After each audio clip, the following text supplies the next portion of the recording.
мемлекет басшысының тапсырмасымен облысымызда Таза Қазақстан экологиялық акциясы өте белсенді жүріп жатыр.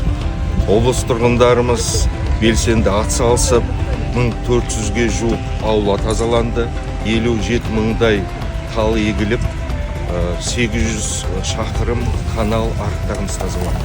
60-қа жуық тарихи мәдени ескерткіштердің аулаларын абаттандырды, тазаладық.